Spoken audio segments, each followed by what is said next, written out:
সদৌ অসম ছাত্ৰ সন্থাৰ ভাতৃ সংগঠন অসম সেনাৰ উদ্যোগত আজি সমগ্ৰ অসমতে আমি আজি স্মাৰকপত্ৰ প্ৰদান কৰোঁ।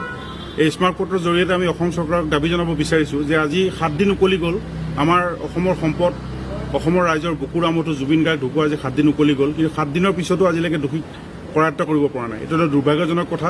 গতিকে তাৰ কাৰণে আমি চৰকাৰক দাবী জনাইছোঁ যে অনতিপলমে যিকেইজন দোষী, যাৰ ওপৰত এজাহাৰ দিয়া হৈছে, সেইকেইজন লোকক যাতে কৰায়ত্ব কৰি প্ৰকৃত সত্য যাতে উদঘাটন কৰে। আৰু লগে লগে দেখা গৈছে সমগ্ৰ অসমত সমান্তৰালকৈ জুবিন গাৰ্গদেৱৰ আদ্য শ্ৰাদ্ধ বৰ্তমান সময়লৈকে অনুষ্ঠিত হোৱা নাই, কিন্তু বিভিন্ন ঠাইত দেখা গৈছে যে মুকলি কিছুমান মীনা বজাৰ বা মুকলি তেনেকুৱা উদ্যাম নৃত্য গীতৰ অনুষ্ঠান, ডিজে লগাই উদ্যাম নৃত্য ইত্যাদি ধৰণৰ বহুত বিষয় আমি চলি থকা দেখিছোঁ সমগ্ৰ অসমত। গতিকে আমিও আজি আয়ুক্ত মহোদয়ক অনুৰোধ জনাইছোঁ শোণিতপুৰ জিলাৰ যে আয়ুক্ত মহোদয়ৰ নেতৃত্বত অসম চৰকাৰৰ উদ্যোগত অনতিপলমে এই উদ্যাম নৃত্য বা ডিজে বা মীনা বজাৰ এনেকুৱা ধৰণৰ যিখিনি চলি আছে সেইখিনি অন্ততঃ তেওঁৰ আদ্য শ্ৰাদ্ধ নোযোৱালৈকে যাতে এইখিনি বন্ধ হয়, তাৰ বাবে আমি সজোৰে দাবী জনাইছোঁ। এই জীৱন আনৰ বাবে মাথো